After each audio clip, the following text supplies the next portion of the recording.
Hi, everyone. Welcome to Six Figure Authors, the show that helps you take your writing career to the next level. I'm Andrea Pearson, and I'm here with my co-hosts. I'm Joe Lalo. And I'm Lindsay Baroker.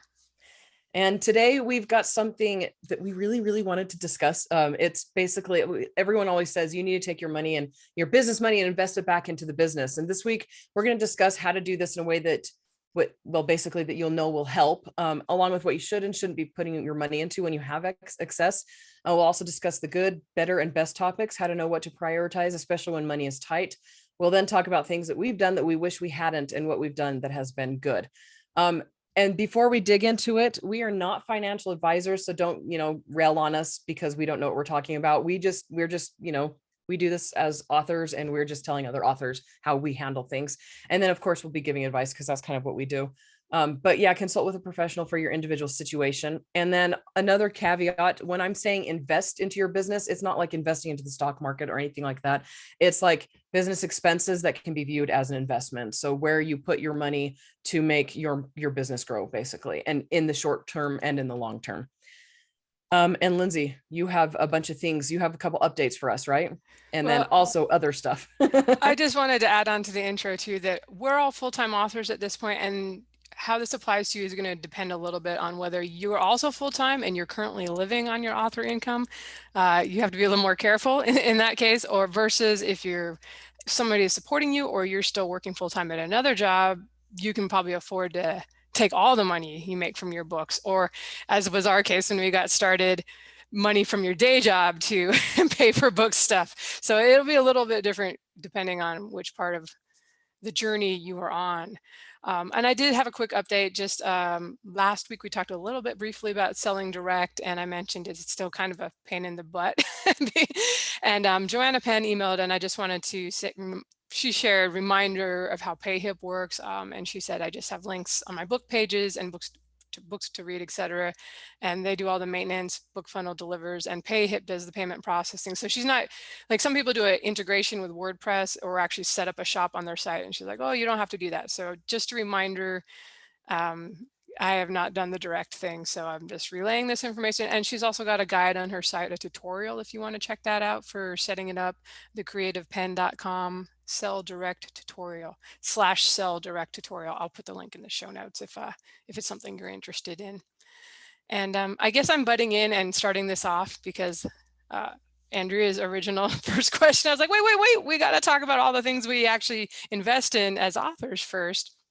So I made a list, and not that these are exclusive or the only things, I'm sure you can think of others, but it came to my top of my mind, things we spend money on for our author business: editing, covers, advertising, book trailers or videos. Some people do. Some people get an assistant.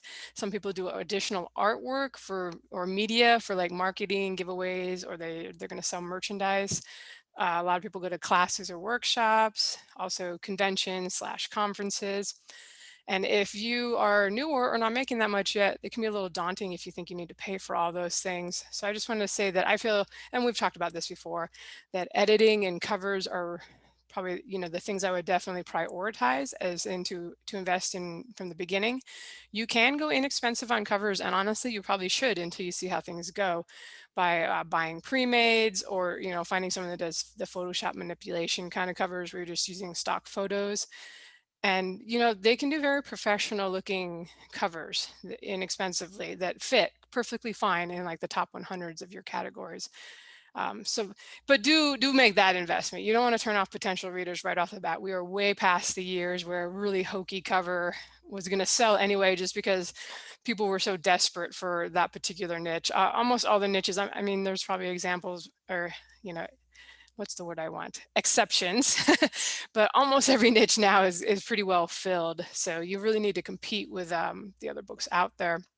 And even if you don't think you need editing because you are amazing with grammar and all the things, you probably do. It's really hard to catch everything with your own stuff.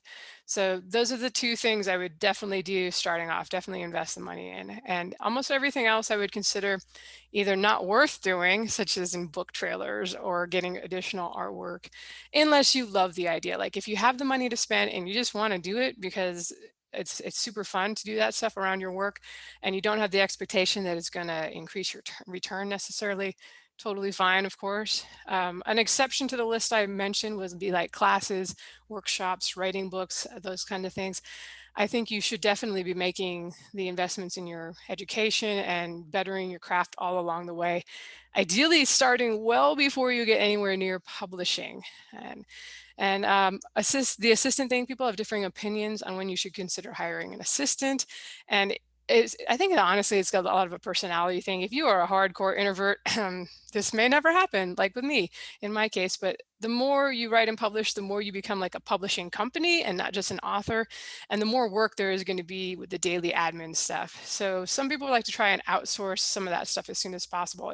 I think marketing is the one thing authors really like to outsource to varying degrees of success. That tends to be one of those things like it's really hard to be good at, and it's really hard to be good at and be able to like pay for someone to do it in addition to all the expenses of like running the ads themselves and then come out on top. So I would just, whatever you decide you're going to do for your next step, not financial advice, as Andrea said, but still, I recommend you wait several months to make sure you've reached an income level where it's going to stabilize and you're really sure you can afford things and that they're not going to fall off, because you don't want to hire someone only to have to say like 3 months later, oh, sorry, my new series isn't as successful as I thought it would be, so I'm going to have to let you go. And you also want to be able to pay your bills during the low months, like between releases, and not always be feeling stressed out and relying on like big hits of income boosting around releases. So there's my 2 cents intro on that stuff. Joe, what do you have to say? Basically, I second most of the points made here. I actually thought of one, like as I was rereading the list before you started talking. Software is a thing that you can invest in. My chain for building my stuff was free for like the entire time. Like I didn't want to buy software, but things like Scrivener I use, Vellum I never use, but Vellum makes things so much easier. So you might want to invest some money into some of the software could be surprisingly expensive, but it can really pay for itself quickly in terms of the amount of time it saves you if you're doing all the production yourself. So I'll say that before I get to my actual points. If you only have a little bit of money to invest, proper editing and suitable cover are probably your best bet. The cover, the blurb, and the book itself are the 3 things that absolutely positively must be part of the release. Like literally, you can't publish a book without a cover, copy, and content. So you should make sure those are up to snuff before anything else. I personally have never done any formal craft development. I never did workshops. I didn't do masterminds or anything like that. I certainly could have benefited from them. Like my first few books, I feel aren't as polished as they would have been if I'd had more experience and more critique along the way. I could probably still benefit from them, but my time and budget I've always allocated elsewhere. I built my chops by writing a lot and by analyzing the works of people I enjoyed, and eventually by absorbing feedback from beta readers. And I think honestly, just the amount of writing and the amount of feedback I got from the beta readers is what has improved me thus far. Advertising is, of course, a very important part of most publishers' toolkits, but it's probably something you should take slowly and conservatively until you're confident in calculating and estimating the return on investment. There are few things better able to drain your author account than a malformed advertising campaign. Unless you have a bustling and booming output, or else you're profoundly lacking in certain administrative skills, you probably don't need an assistant. In my opinion, if you were on the cusp of having the income and workload to justify an assistant, I would look into streamlining your workload before I looked into hiring an assistant. That's just me. Things become much more complex and intense once you have a formal employee. Now you're an employer, and that adds an entirely new layer to taxes and to everything else. So just keep that in mind. Even, virtual assistants are a little bit easier. I'll be the first to say I love commissioning additional art, but I agree with Lindsay that any return on investment I've received from that stuff is incidental. There's a lot of use I can put it to, but I would not, if it came down to making money off of the additional art that I've commissioned, I never would have commissioned it. I just like art. As for conferences, if you're the right sort of person, there's a very real possibility that conferences could pay for themselves in a long run. you might move those up your priority list if you're the right kind of person, because it's a great opportunity to meet folks face to face. It's a great opportunity to network. It's a great opportunity to learn. I've enjoyed and benefited from a handful of conferences that I've attended, and some have led directly to business opportunities. But it took every ounce of my social capacity to wring that value out of them. And there were a lot of conventions I went to where I got nothing out of it besides just a nice stuff to look at for a while. So like these again, and especially if you're traveling and having, booking a hotel and all that, I'm fortunate enough to be right next to New York City, so a lot of stuff comes to me. But if you're going to be spending thousands of dollars to go to this place, you'd better make sure you get some good, business cards in your pocket to come out of it. Because yeah, plane ticket, ticket for admission, the costs can rack up. But I mean, if you're looking for an agent, you're going to have a much better shot at getting an agent just by talking to one than by sending a query letter to a slush pile. So again, prioritize based upon your goals. And have your goal to not be traditionally publishing. Just kidding. It is a valid goal. And unlike what everybody predicted back 10 years ago, traditional publishers are still around. And I do know authors that are still getting deals with them. Another thing that we didn't mention, that wasn't mentioned in the list, is audiobooks. Sometimes you can do royalty share. Sometimes you can have a company that picks you up and covers the cost. But most of the time, for most authors, audiobooks is something they're going to need to cover on their own. Anyway, I think everybody would agree. It gets overwhelming to think of all the things that we can and maybe even should put our money toward. Of the list that Lindsay shared, I think editing and covers is the most important to me. I generally do my own covers, but these, it's just important. And then when it comes to the rest, I'm definitely a people person. When I first started out, getting to conferences and events, and I only did about 2 a year when I first started, was really, really important to me. So I put a higher priority on that than I did on anything else in the list. But like Joe, I mean, everything goes to New York. I live in Utah. There's a huge market of authors in Utah. And so most of the conferences came to me. So I didn't have to deal with hotels and flights and rental cars and food and things like that, because I was home when they came. And so, but I made sure that I went to about 2 of those a year. And then anyway, I wanted to start making connections with others so I could learn as much as possible from them and then be able to help them as best as I could in return. I didn't put any money toward classes or workshops, kind of like with Joe. I worked with beta readers and things like that. And then practicing actually writing the books and reading was a faster way for me to learn than a class or workshop. So in the beginning, I did attend one workshop. It was before I signed with a publisher. So it was back in 2009. It was a 3-hour-long workshop, and everybody was like, this is like the best thing in the world. And people were super excited because she was a really well-known, popular New York editor. And she came here for something else and decided to run a workshop. And it was honestly 3 of the most chaotic hours and disorganized mess anything I've ever seen come from a professional ever in my entire existence. And I was super embittered. I was just like, that was a waste of time. And so that was before I even had the money to spend on it. I mean, I used personal money because I wasn't even published yet. And self-publishing wasn't a thing. I mean, it was, but Kindle hadn't been invented yet. And so anyway, so it just really put a bitter taste in my mouth. And then from then on, I was really gun shy. I didn't trust people. I was like, even if they have a good reputation, because that editor had a huge reputation. Anyway, so the advice she gave me back then, which I took, made a mess out of my book. And then after that, I decided to guide my learning process on my own. And that was basically the best idea for me. But if you can find a good workshop that isn't overly expensive and is well organized, it can shortcut the work you put into learning to write. And it depends on your learning style too. Some people they need to hear things, from somebody presenting to them more than they need to have hands on. And some people need to view things, reading books and things like that more. Anyway, so even more important than those workshops and classes is finding a good editor who you trust and who enjoys teaching their clients how to write better. I signed with a publisher in 2010, and that editor that I had then is still my editor now, and she's phenomenal. I've learned more from her on good craft than any other person or source. And so just going back to my initial point, putting your money toward covers and editing it really is a great idea. And then the rest I put money towards as I started making money. And I think I talk about assistance later on. I'm just going to make the point right here. If you so I have kids, I have, my house to run and homeschool and things like that to do. If you're making enough money and if you have very little time, I do recommend getting an assistant just because they can. I mean, virtual. Don't do an in-person assistant. I did that. It was a mistake. And we'll talk about that later. But I mean, if you can, and if that will help you invest and help your business be better, then I think it's a great idea.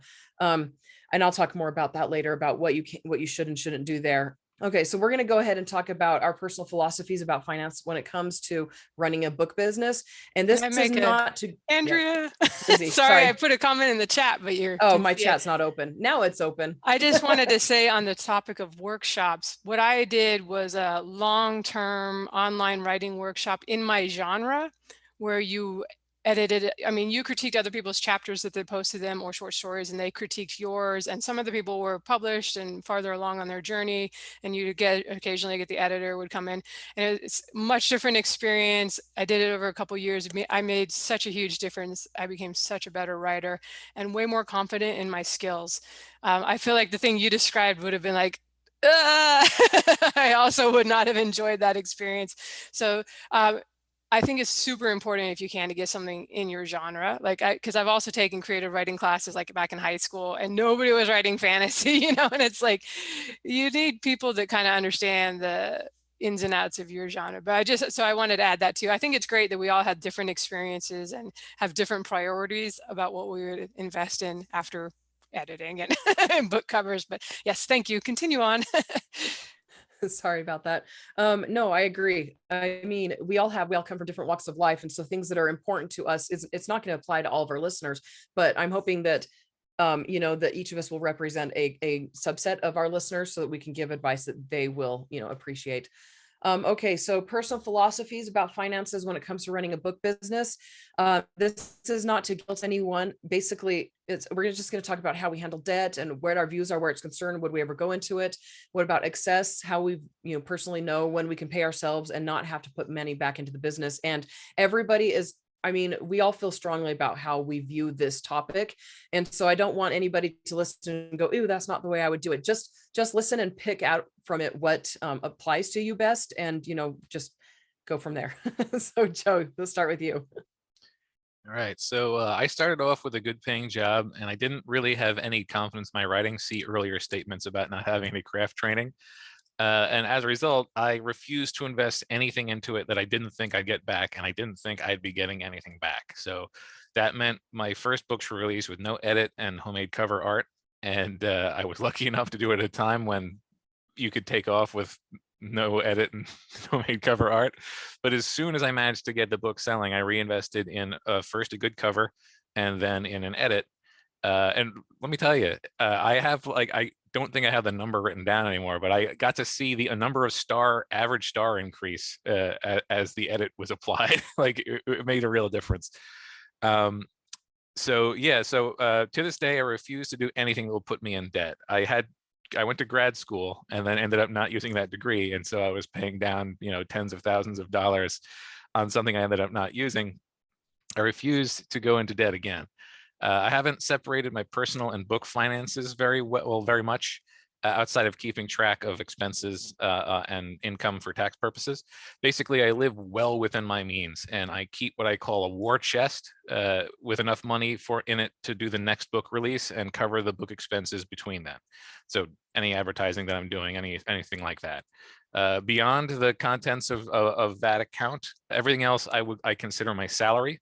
And because I don't do a lot of extravagant stuff, I end up with excess most of the time. And that excess typically goes into a savings account, and it sits there until I decide whether or not I have any use for it. It doesn't usually sit there more than a few months.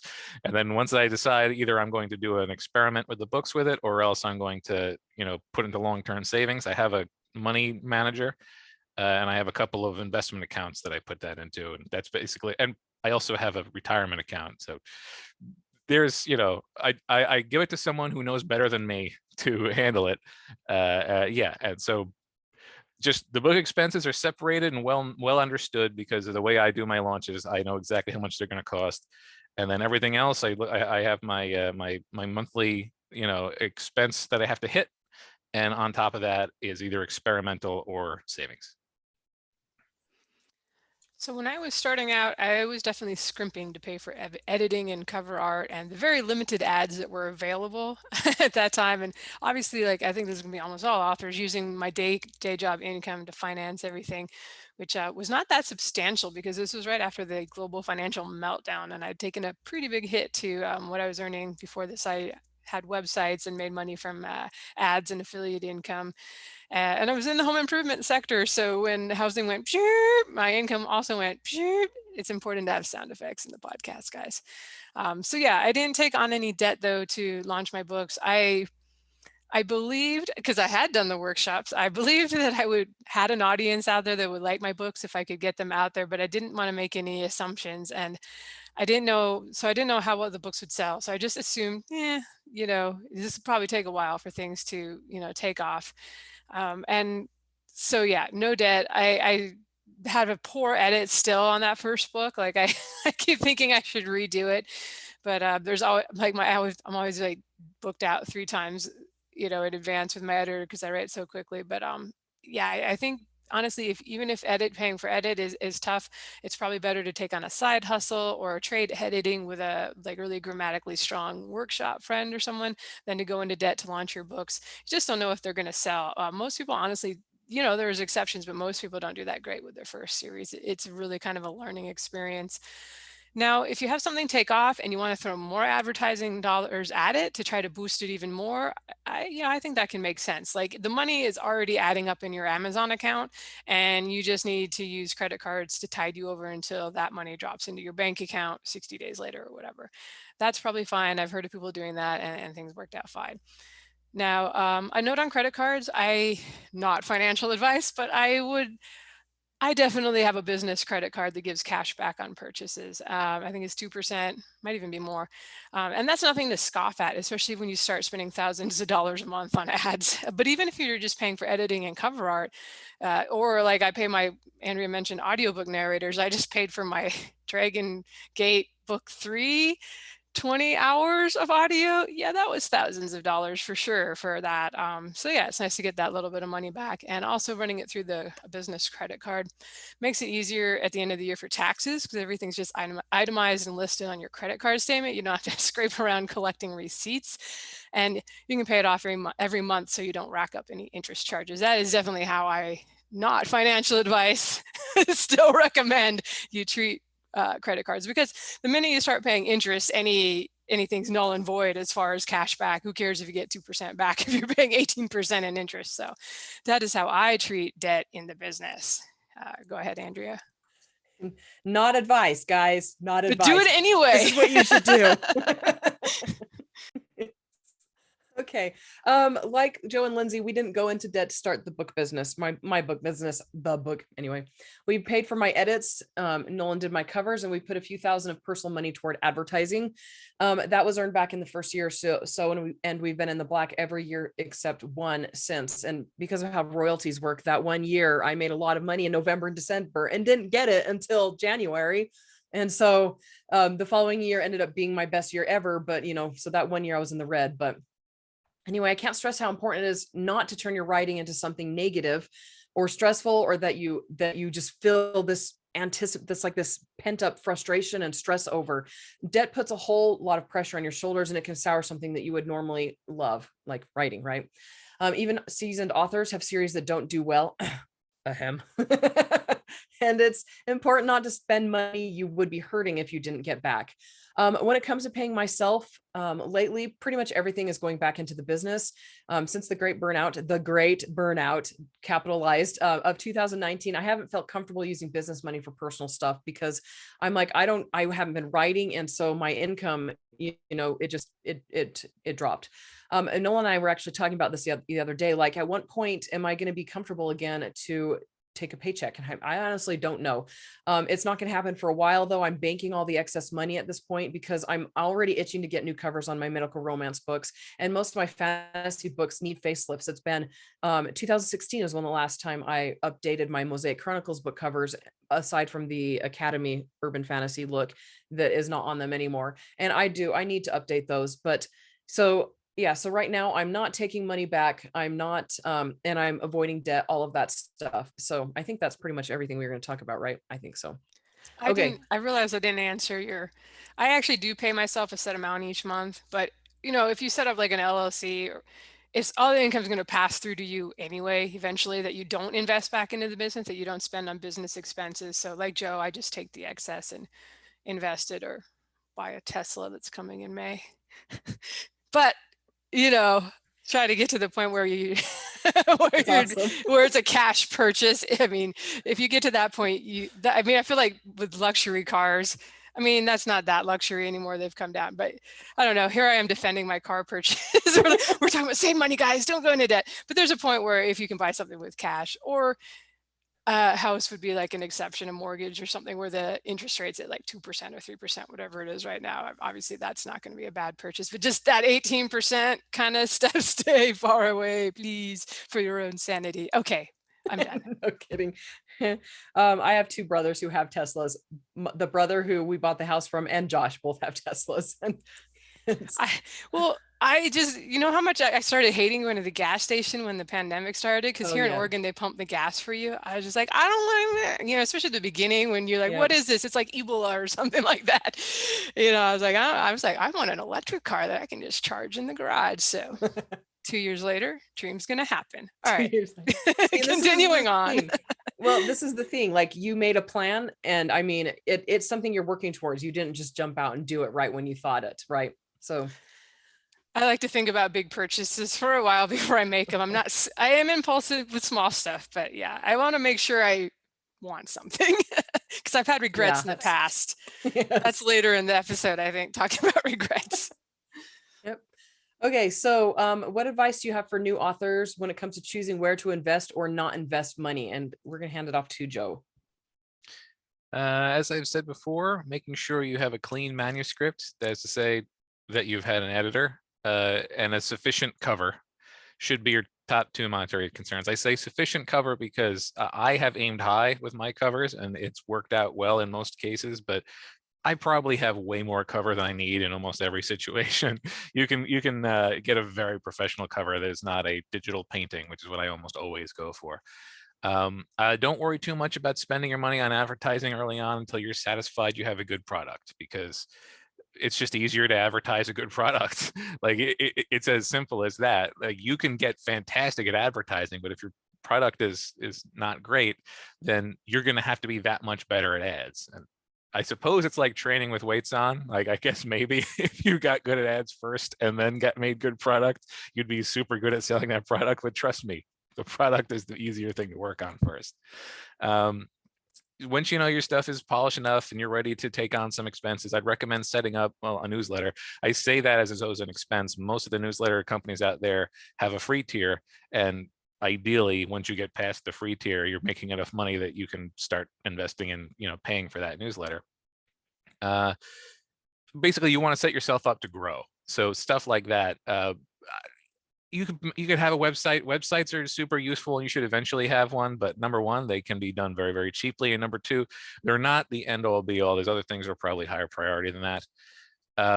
Start learning some promo skills, start trying to invest intelligently on the occasional promo and getting good at your launch ads and stuff like that for your next book. Early on, don't spend money on anything that doesn't have a good chance at paying for itself. And really, the thing that has the best chance at paying for itself is the next book. So even as you start getting more money, your focus should still be on polishing up and producing something that you can sell, and everything else is secondary. Yeah, that's a good point. I should have put website and email hosting in that list. You guys could have added to the list. I'm just saying you could have. But those are generally not too expensive unless you're really scrimping. You should be able to get a website and hosting for less than $100 a year at this point. You can just have like a static word page, WordPress site up there with a couple things and a landing page for your newsletter. As far as investment, I already mentioned that I would prioritize editing and cover art for those earlier books. Also, I said this kind of already, but and it's so cheesy. Everybody says this, but it's true. Invest in your own education. So many people rush to self-publish right away now because it's so much easier than getting traditionally published. It's just like, oh, I just upload my manuscript and my cover to Amazon and maybe some other sites, and I'm good to go. I'm like relieved that it wasn't that easy for me when I was learning and doing the workshops and all that stuff and submitting short stories to magazines and getting rejected by agents. And it's just, it forced me to learn and try to become better, whereas I might not have honestly labored and done all that stuff. But I used to have this attitude too, so I understand it, but I feel like a lot of authors are like, I just want to tell stories, and they don't necessarily know the fundamentals of, you know, if you're not 100% on grammar, that's one thing. Like I have a couple things that I forever, I'm like, who or whom, you know, but you should know how to use a semicolon. You shouldn't have dangling modifiers all over the place. Like the more you learn at the fundamentals of just the basic writing stuff, that, you know, it's going to be cheaper to get stuff edited, for one thing, because it's going to be a lot less hours for them to go through and fix everything. So it is a kind of shocking how many people want to be authors for their careers, but don't take the time to actually learn the grammar and the basic stuff. And I actually took a course in editing from, it was like the University of Washington, a certificate program. And I thought it would be kind of cheesy, the kind of thing, like at that time, this was way before I was serious about fiction, but I was like, oh, maybe I'll go into editing or something one day. But it was really good for me because whatever happened with the American school system and the fact that I moved as a lot as a kid, I never had a lot of the basic stuff. Like I read a lot, so I intuitively knew a lot. But yeah, like we did not diagram sentences and really learn grammar there. That just happened to not be a real emphasis, I think, in American education when I was growing up. So yeah, I definitely recommend, if you're weak on that stuff, like you've got time, you're learning your craft, you might as well, you know, learn how to punctuate it well. Don't let yourself be lazy and say, oh, the editor will fix that. Because like I said, you're going to pay a lot less for editing over your career if you just send them a pretty clean manuscript when it goes to them. I accidentally posted in the chat, I love Lindsay. Supposed to say Lindsay's hoodie. Her hoodie's really cute, guys. If or girls, ladies, whoever wants to see a cute hoodie, go watch the YouTube video because it's now you're using the chat. Okay, now that you opened it, you're like, oh yeah, I remember this. Okay. I remember this place. Thank where you. I can make snide comments. Anyway, Lindsay made a really, really good point there. You will save so much freaking money if you learn proper grammar. And maybe that's why I don't feel like workshops are a good place to put money. Probably, you know, because I learned grammar. I was a technical writer and a paralegal before I started writing fiction. And at this point, if grammar is elusive to you, though, put as much money as you can toward learning it, because you can learn how to be a fiction writer through practice and your editor and reading books, but grammar isn't as easy to master. It doesn't come as intuitively. Don't worry about marketing and advertising until you have good products available for readers to download. And then if you're struggling financially, you've got to start out really, really, really small, right? And I'll talk about that again a little bit later. Watch, I'm going to forget all of my, I'm going to talk about laters. But okay, so now we're going to talk about a couple things that we think fall under the good, better, and best topics. And Joe is going to go, and then me, and then I think Lindsay has a snide remark. All right. So for me, I think a good start is keeping your costs low as possible. That doesn't mean skipping out on all necessary things, but it means trying to keep getting the best value and keeping tabs on expenses and always being mindful of what is optional. Like if you're just starting off, the best thing you can do is be aware of the value of everything and aim toward best value. If nothing else, that's a skill that will serve you well through the rest of your career. Better would be maintaining a budget and a plan, like planning for the future, keeping track of expenses, keeping track of earnings, and how much of any given thing seemed to add from one to the other. Like if you can start linking them together, you know, advertising campaigns with increased income, it really starts to give you a better idea of how you can spend money intelligently.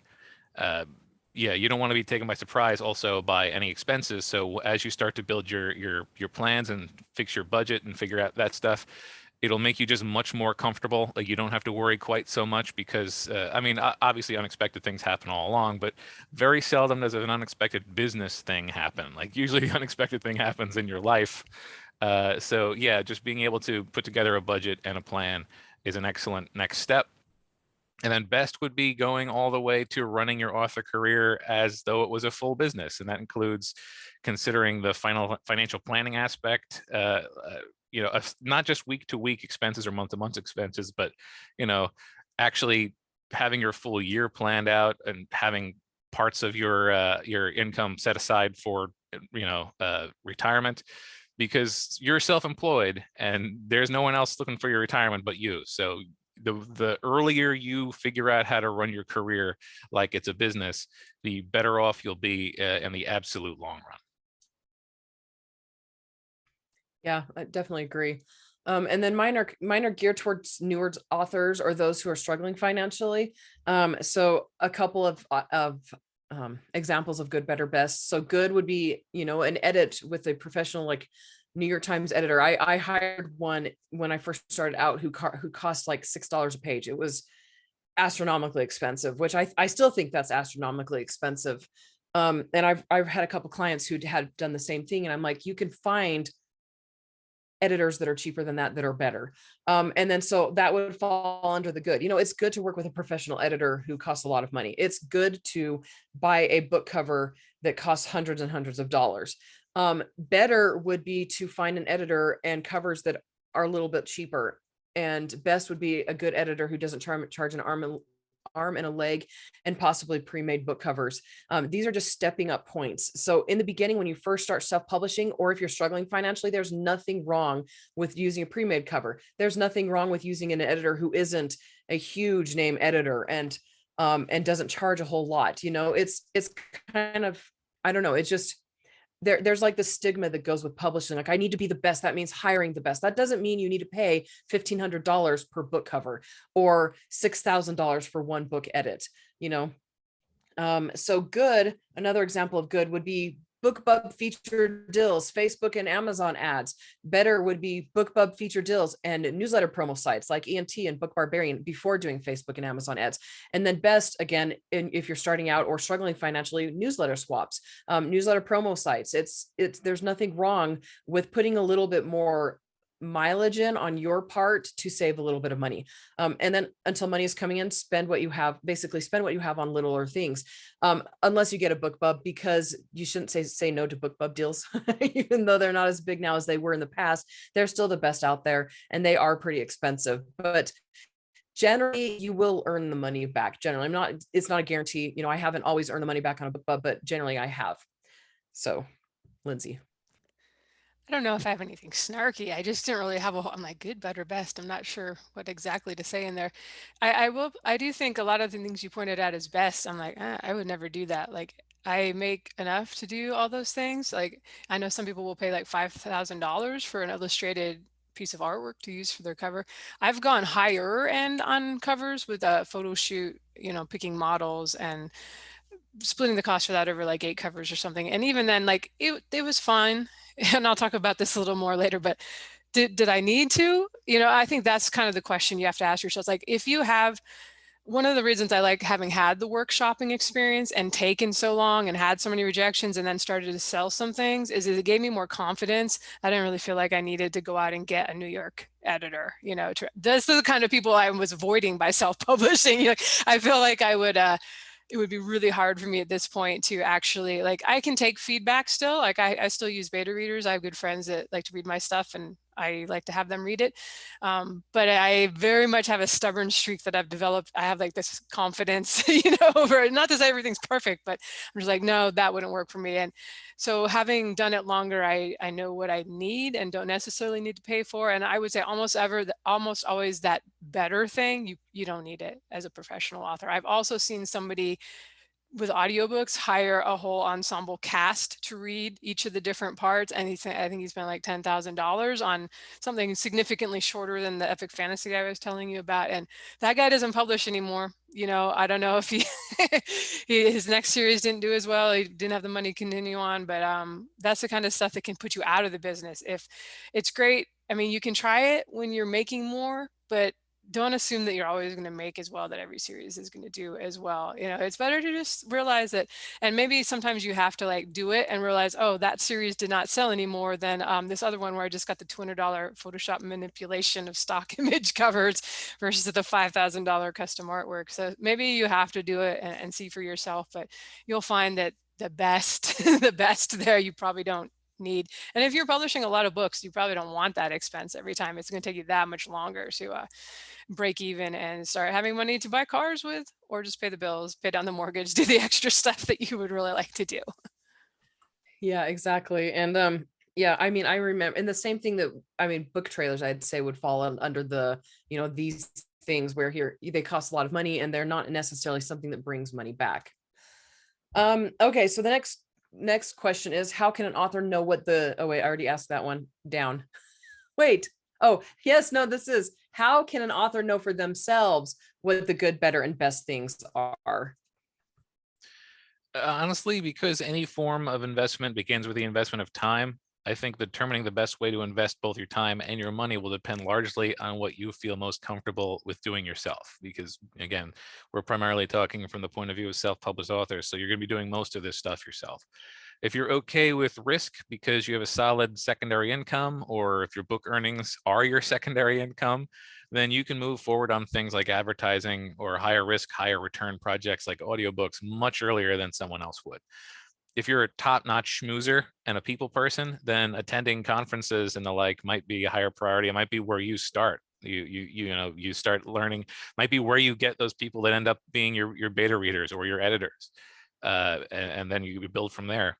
If you're lousy at that stuff, but pumping out books and only focusing on the bare minimum launch costs is within your capacity, then do that until you have a deep enough backlist to have some flexibility on how to start pushing it. So yeah, really, I think we're talking about value. You are the one who knows what value you get out of your time, and your time is the one thing that's not technically costing you anything. So that's where I would start with determining where the best investment is what you can personally handle yourself. I don't know about you guys, but I think Joe just called me a schmoozer. Says extroverts. We all have our own strengths. We all have things that work for us, like the conferences and networking stuff. Like that is so hard for me. I'm so relieved with the internet and having been able to just do it my own way. Here's a free book one. I don't have to schmooze. Excellent. It's great that there are so many ways that you can make it as an author. As long as you get the craft and you get stories that people enjoy, you'll figure out a way to get them out there. Yeah, and something I've learned, I am being an extroverted author, I am probably in the 5%, because traveling around, meeting authors, talking to people, 95% of authors are introverts. And so, I mean, I go to conferences and they're like, I'm a rare duck, I'm an INTJ. And it's like 50% of the people there are INTJs. And I'm like, I'm not an INTJ, guys. I'm an extrovert. I know. For the first time in my life, I am rare. Okay, so for my answer to this question on how an author can know for themselves what the good, better, and best things are, figuring out your motivations, basically understanding what level of risk you're comfortable with. And like Joe said, knowing where the money is coming from. And then also part of it is just doing the work on a daily basis. You'll get an idea that way for where you need to put the money. If you struggle to find time to advertise, don't advertise. Consider, this is where my note is. Consider getting an assistant to help handle some of the more mundane things so that you have time to advertise. And if you're needing to spend time to learn how to advertise, use YouTube as much as you can. And I mean, there's so many free resources out there that can help you learn the craft, learn the business side of things, learn grammar, all of that you can take advantage of. My recommendation with YouTube is don't watch old videos when it comes to things like Facebook ads and Amazon ads. They change way too quickly. They handle, Facebook, they're stupid, drives me nuts. They're like, everything changes all the time. It's about once a year, they roll something out that is totally different from what it was before. Anyway, so other things, like just go use YouTube as much as you can. It's a huge help. I think that's it for me. Goodbye. Wait, not yet. Not all the way. Goodbye. Sorry. There's like 2 more to go. I did want to add, well, you're right. YouTube is great. That's what's great about all these things, that educate yourself as an author, invest in yourself. There aren't that many things where you have to spend a lot. We're making, for the most part, digital products. It's amazing, guys. Be thankful every day that you have income coming in from ebooks and audiobooks that are digital.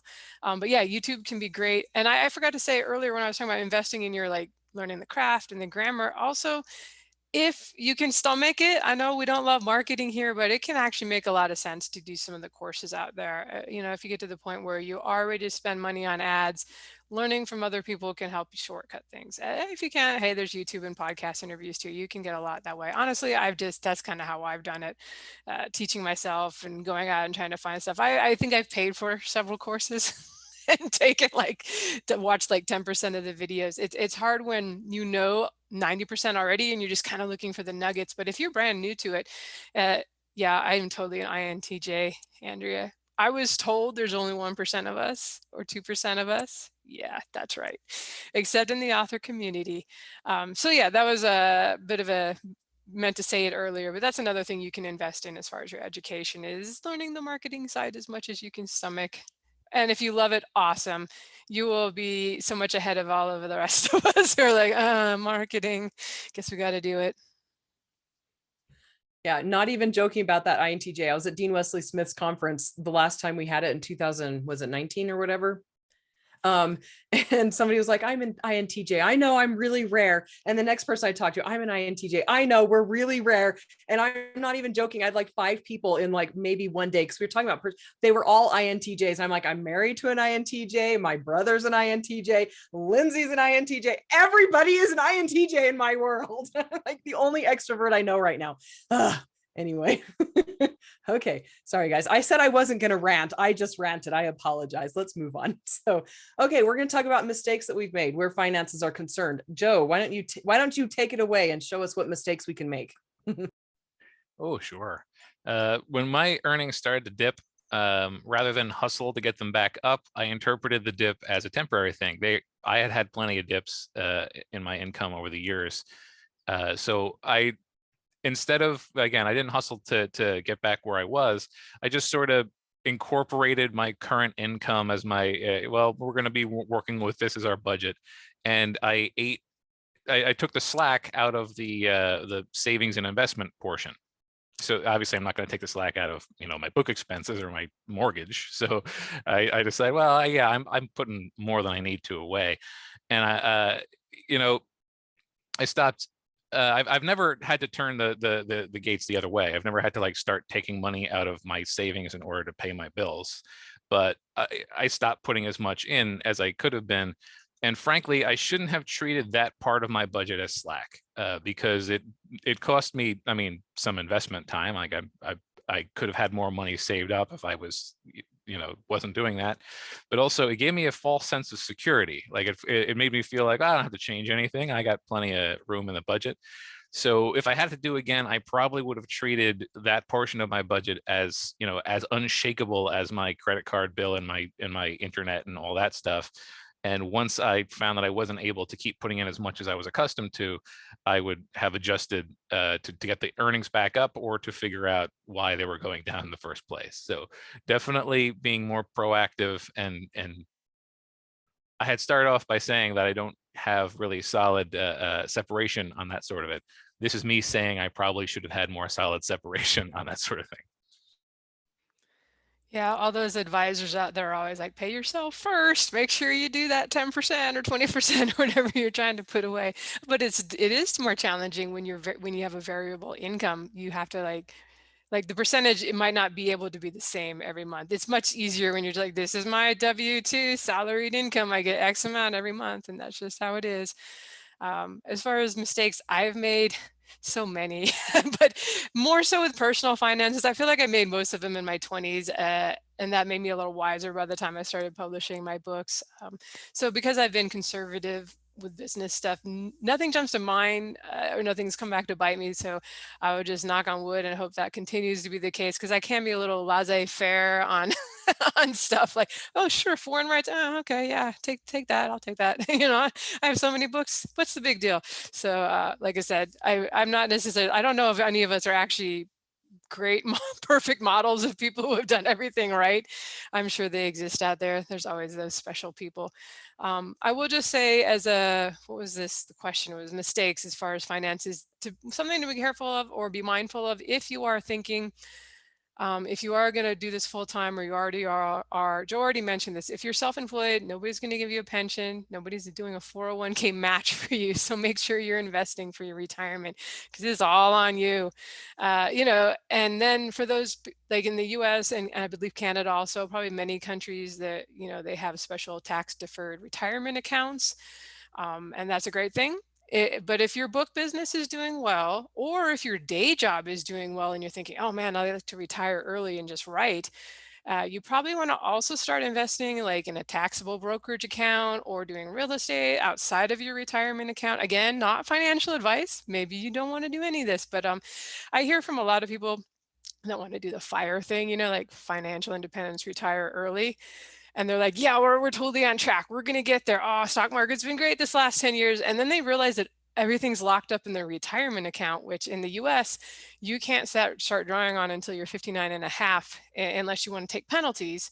Or I believe there's some funky workarounds you can start doing, but just saying, you might want to not do everything in that one account. You might want to also have an account that you can easily access. So let's say you're doing well and you want to retire in your 40s or your early 50s. Kudos, awesome. You know, you want to be able to like just start taking that money. Because I will say with writing, like you're probably going to continue to have some residual income if you stop altogether or you stop publishing as much. This is something I think about. Like I'm not going to publish 10 books a year forever. You know, you to some extent you can probably keep it going, but you know, eventually you'll see.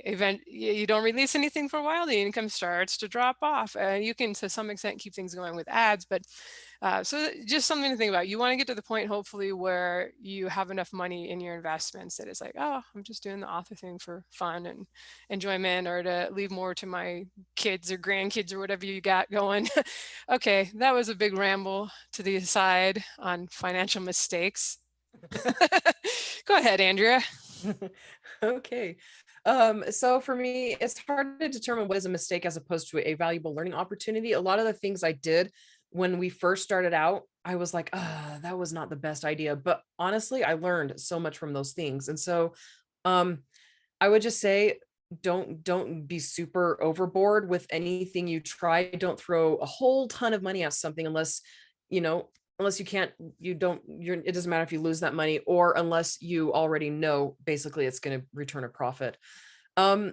Okay, so my last fantasy series had the most mistakes of my career. Honestly, I bit off more than I could chew unknowingly. There's no way I could have predicted that he was our baby at that point, would have so many health problems and so many allergies and all that.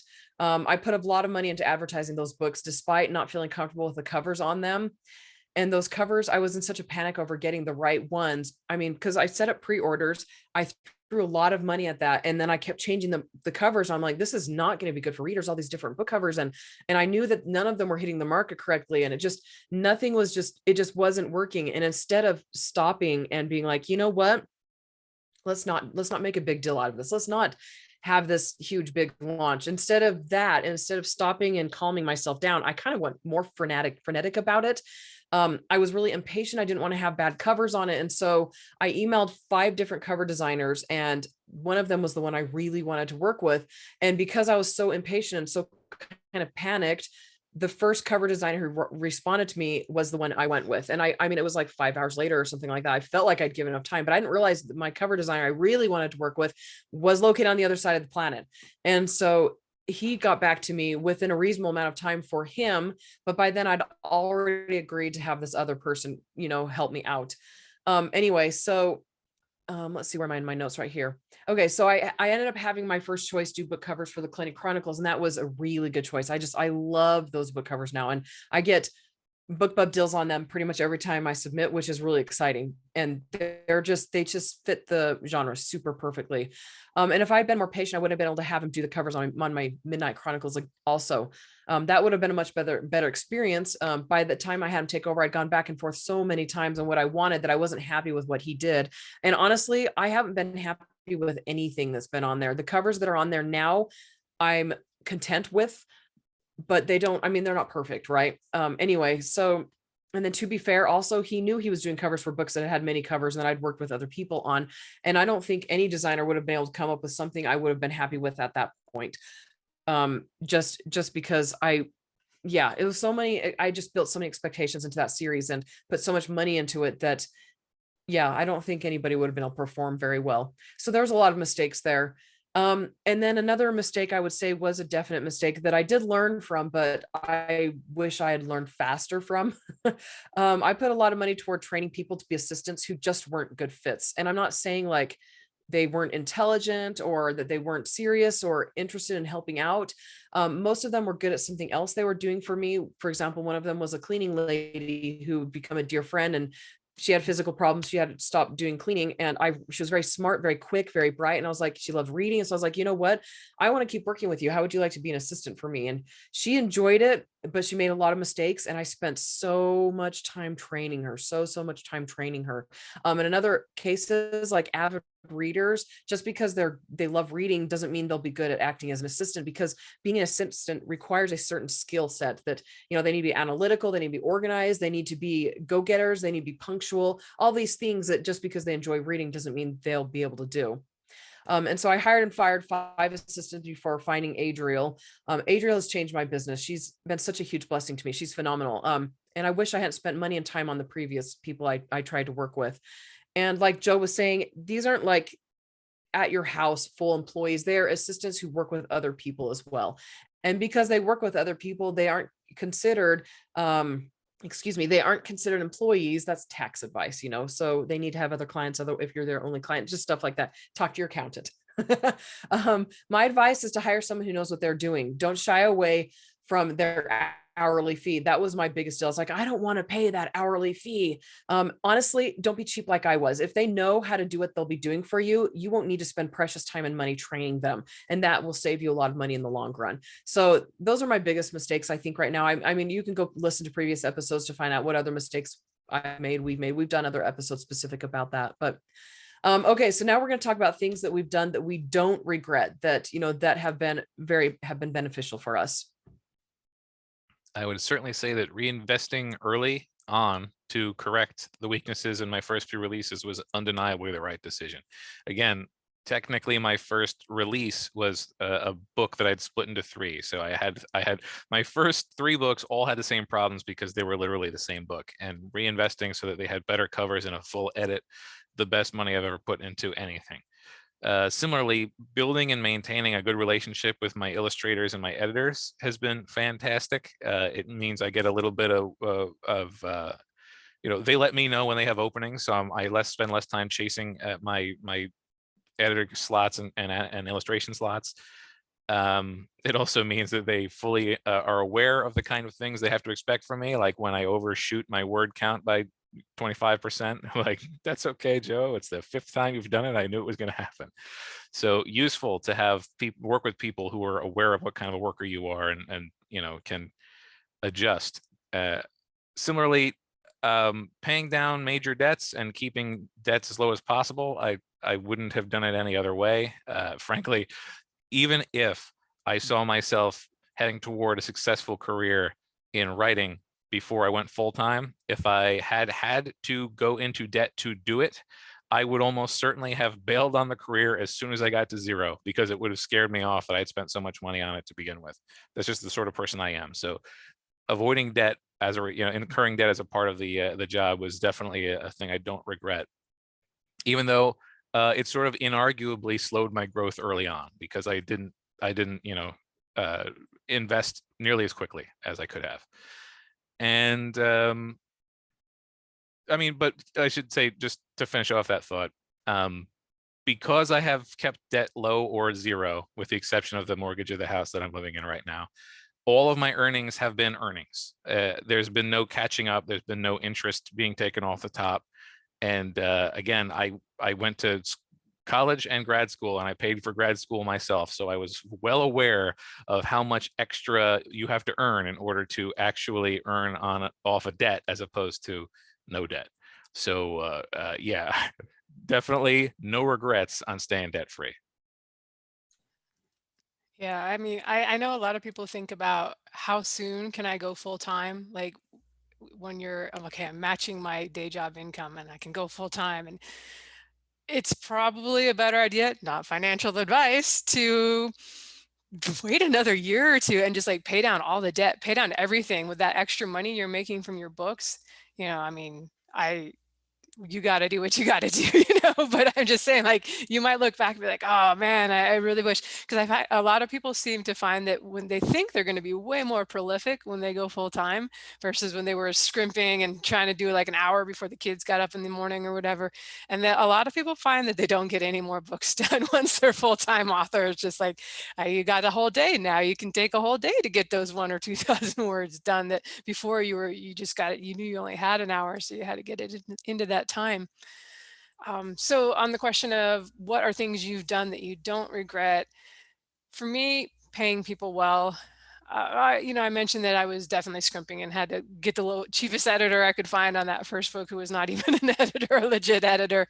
And that happens. But once you start to get to the point where you're doing well, I sometimes see authors every now and then. There's like a survey, how much do you pay for your editor? And they're like, it's like a point of pride of who's paying the least. Like I got the cheapest editor, guys. I'm making $1 million a year, but I'm only paying $200 to get my books edited. It's great. Okay, at some point, you're kind of a jerk if you're doing that. I mean, like we were talking about, you don't necessarily have to get the best or spend the most, but if you pay people well, give them holiday bonuses. It's not only is it like it's good for the industry, it's good for you and your books, you're going to get good quality, but you'll find that if you're a good client for them, it also means that they'll prioritize you. Because a lot of time, if you find somebody good, like a cover artist or something, all of a sudden other people are going to be trying to book them and they're going to get busy. And if you've all along been paying them well, and here's your Christmas bonus and stuff, they're going to be like, hey, I'm busy, but I want to get you booked in. Let me slot you in for this year and make sure you have enough. I want to make sure to continue to help you as a client.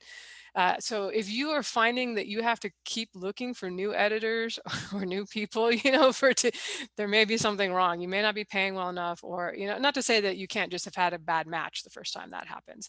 But, that's certainly one thing I don't regret, is paying more for those kinds of things. I just want to yes and on this with my cover. I mentioned earlier, I go too heavy on my covers. I pay him very well. I pay him what he's worth, and I've been tipping and stuff like that. And the most recent, we've spoken on previous episodes about how I'm going to be doing the second collections. He gave me the second collection covers and the full collection covers. And when I asked how much they cost, he was like, they were easy. And he just basically gave me 6 free covers. I was like, oh, I'm going to send you some money anyway. So I sent him a what I felt was an appropriate amount, but it was so keep that in mind. You have good enough relationships and you take care of people, they take care of you. It's true. So I'm going to comment on something that they didn't comment on, because I agree with what they said. But I would say for me, one of the biggest things that I did that I don't regret was Dean Wesley Smith's Business Masterclass for Authors that first year I attended. And that was back in 2017, right? Maybe something like that. Do you guys remember? I don't know. That's kind of where we all met. Or no, yes. Were you there, Joe? No. Yeah, he was there. I went to one of those. That was the year you came. Yeah. Okay. Yeah. So we were all there. Yep. That's right. I remember that, on the Oregon coast. Yeah. And Joanna Penn was there. And anyway, so that was a huge expense for us, because like I was saying earlier, all of these events, most of them, the ones that I attended, I mean, they came to us, like just all these conferences at Traveling and things like that. And it's not a lot, I know, like when you consider all the things that you could invest your money in, but car and Airbnb, the flight, the food, the conference itself, it was the most expensive event I'd ever attended. But I had so much good come from that. I got to meet some of my favorite people in the industry. And I made some very valuable connections, and it was a good confidence boost for me, because I was like, you know what, I have a gift for marketing and for understanding how these things, how the pieces fit together. And I'm passionate about marketing. I was like, I enjoyed teaching people how to market. And it was just so rewarding to me. And I just loved it so much. And not just because of the business things, because of the happiness that some of the people I met there bring me when I'm in their presence again. And this is like Mark, Leslie, Lefebvre, and Dave and Courtney. Every time we see each other, it's like this big group hug. And I miss that so much. COVID has made being an author for me very difficult. I get recharged by getting out and participating in author events. And I wasn't doing a lot of them. Like I said, usually just 1 or 2, but that was way better than the 0 that I've been involved in since COVID. And honestly, online, it doesn't count for me. It's nowhere near as rewarding. I mean, I just don't enjoy online as much. I would go to conferences to hang out with people occasionally, to go to a couple of classes, and then find a quiet corner to write in. And I don't get to do that at home. I'm at home still, and I'm not interacting with people. And then I don't get to go off and write in a corner, because my corners are full of toys or kids. Anyway, so that first conference was one of the best investments I've made into the business, and most rewarding for me personally, because of my extrovertism. And I just like those kinds of connections. Anyway, so if you get an opportunity, like Dean Wesley Smith's conference is one that you apply to be in. If you get an opportunity to attend that one, a bajillion times % do it. Like seriously. I don't even know if they're going to be doing them ever again in person. I have to actually follow through on that. Okay, so we have one more question here that we're going to go over, and we've been going for a little bit, tiny bit over an hour now. I think we started like at 7:08 p.m. Anyway, so how do you handle money now? And what do you choose to invest into? What percentages? How do you prioritize things? And I think a lot of us have talked a little bit over this, but I just wanted us to directly answer this question. So as I said before, I don't have solid percentages when it comes to investment, advertising, and all the like. Early on, I took about 10% and dumped it into savings and investment, and another 10% and dumped it into retirement. And I earmarked about $5,000 per book for cover edit promo. I don't think I've ever spent, by the way, $5,000 on cover edit promo. Usually it's more like half that. The money left over after the launch either goes into ongoing advertising sometimes, or it sits in a savings account until I'm determined its intent. It might be used for an experiment like a self-produced audiobook, which I've done twice, or else it might be used in one big lump into my investment account. And then, I just did better that year in terms of investment. My priority is always to make sure that I'm in the black in terms of earnings, and that my expenses can be covered for at least the next 2 months from money on hand. Like if I don't have enough money in my checking account or my business, my expense account to cover my next 2 months of expenses, then I know something's horribly wrong, and it's never happened. So I must be doing at least that much right. Everything over those 2-month requirements and covering the cost of books, that gets split between additional promo, additional investment, additional everything. Like that's just how I prioritize, is day-to-day bills, the next book, and then everything else is one big pile. All right. Well, for myself, I think these last probably 3 years, I've ended up putting about 10% of my gross income into advertising. It was a lot less earlier, but as I've talked about on an earlier show, things have evened out a lot more now. I have smaller drops in income in non-release months than I used to have. So I was like, it's always hard to measure when, like, it's easy to measure how effective your ads are when you're not selling any books, and then you start advertising and you start selling some books.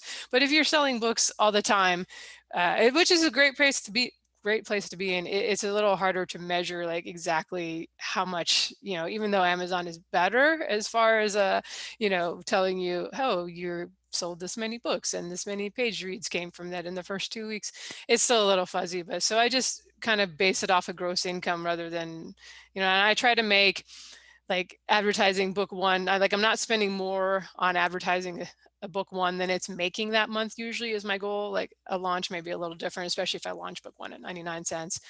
And then everything's gravy after that as far as the sell through of the series. So about 10% of my gross income into advertising. And it ends up being maybe like 13, 15% total for all of my expenses, which includes cover art, editors, beta readers, audiobook production, software subscriptions, all the other stuff, which tells you how much more I'm spending on ads now than I used to be, because you guys know how many books I'm putting out each year. And honestly, I would spend more on advertising if I could make substantially more, but it tends to be the opposite. And it's probably just that I'm not good enough at it, let's be honest, and I don't monitor things closely enough. I'm always more prioritizing writing the next book than spending hours fiddling around with my ads. But I just kind of find there's a point with ad spend where I'm not making however much more I'm spending on ads. I'm usually in the black, or I usually back off quite a bit after the launch month of a new series. But I do continue to spend money every month on ads that I didn't used to spend as much. But as long as the top line is staying even, or it's even grown in the last couple of years, so I figure that's good. If things start tightening at any point, then I will take probably a closer look at all that. I've talked about earlier that I have spent large sums of money on cover art for a couple series, but like I said, I haven't honestly found that I made a lot more money doing that. Maybe the good, better, best thing, the better is sufficient. So things like custom illustrations or hiring models for photo shoots, I'm not saying I'll never do it again, but at some point it becomes kind of an ego thing. Ditto with kind of like the full cast production of an audiobook, like almost no books are doing that. You don't need to do that. Most most publishers are not doing that. And, you know, most of the time you'll sell just as well with if you just stick at that kind of middle level. The werewolf book I released in September that stayed in the top 100 on Amazon for a month for me was just Photoshop manipulation cover from a guy on Fiverr. I didn't even have any of my regular people booked since that was an unplanned series, and it worked out fine. I mean, that did better than a lot of my stuff that I launched with the more expensive covers. So just all stuff to be aware of as far as what you choose to invest your money in. And I almost want to say you probably have to do it to yourself. Like, I feel like we can talk all the time and you can listen to us, but it'll probably take you doing a series and spending way more and realizing you didn't make any more, or you even did worse than another series, to have that experience and realize, okay, yeah, this is a baseline. This is how much I need to spend, and I don't need to spend huge amounts. And you do need to be careful about thinking in percentages when you have a variable income. I'm just saying the percentages because I do my taxes and I see what it is. You know, I don't necessarily calculate it every month. I just kind of look at the end of the year when I'm adding everything up. So that's where I get the percentages. It's not like I'm going, oh, I've only spent 9% of this month's income on taxes. I'm going to go spend a little more on advertising. But I think also before I said, make sure whatever you do that you're going to be okay in sort of your lowest baseline months. And then when you have good months, you know, that's a good time to kind of, as we've been talking about, invested in like redoing old covers, or maybe it's a good time to put money aside for the leaner months, or maybe you buy the 6 covers for the next series ahead of time when you happen to have a good month. For personal investments, you know, that's not really the point of the show, but I am not keeping very much in cash right now outside of what gets set aside for taxes. As we record this, inflation is kind of wackadoodle. So I like assets that go up in value, at least match inflation ideally. So that's what I do for the money that does not go back into the book business and that I don't need each month to live on. So we just got to do our own thing. And I think we've been rambling. I've been rambling for a while. Andrea is going to finish us out on this subject. Teslas kind of go up in value. My brother's Teslas have both gone up in value by $5,000. So get your Tesla, Lindsay. And well, this is a weird time right now. Used cars have been holding their value really well because of the chip shortages, and so people haven't been able to get new cars. So never should you buy a car and think it's an investment. It typically depreciates as soon as you drive it off the lot or have it delivered. Yeah, because Tesla does that. Yeah. Their theory is it's going up in value because self-driving and all that. They're like, it's going to be a taxi for me in the next few years. All right. Well, good luck to them. You know, there you go. Anyway, okay. So as I've mentioned before, even just today, I'm currently putting everything into the business, and I've just told you how I'm doing that. So when I say I'm putting everything into the business, that's how. That means advertising opportunities, promotions, podcast stuff, all the regular things to keep the business alive. So like a newsletter provider, websites, Teachable, Zapier, BookFunnel, Adobe Suite, Word, Adriel's best friend fee. So much because I am her best friend. I pay her. Okay. And I'm saving all the excess from my next book launch, because by golly gosh darn it, guys, I want to make sure that my next book launch is gangbusters, but without the pressure that I put on my last fantasy book launch where it flopped and I was like, my life's falling apart. The end. Of course, my toddler, you know, we're not planning on having another baby for a little while, and so my toddler, he's more manageable now, even though he's a little terror. Like, he's a freaking ball of energy. Anyway, I think that's pretty much it. Joe, did you want to add anything? I think I'm out of information for this week. Okay.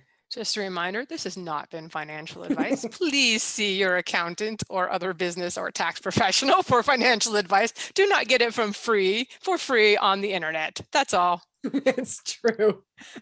Don't complain about the information we give when we're giving it for free. Anyway, okay, so I think that's pretty much it. Thank you everyone for listening, and thank you to Joshua Pearson for producing the show. You can find the show notes or leave a comment or question at sixfigureauthors.com with the number 6. So long, everybody. Wait, that's Nolan, or that's Joe's line. See y'all later. That's Elmer Fudd's line, isn't it? See y'all later. Bye, guys. Have a good week. So long, everybody.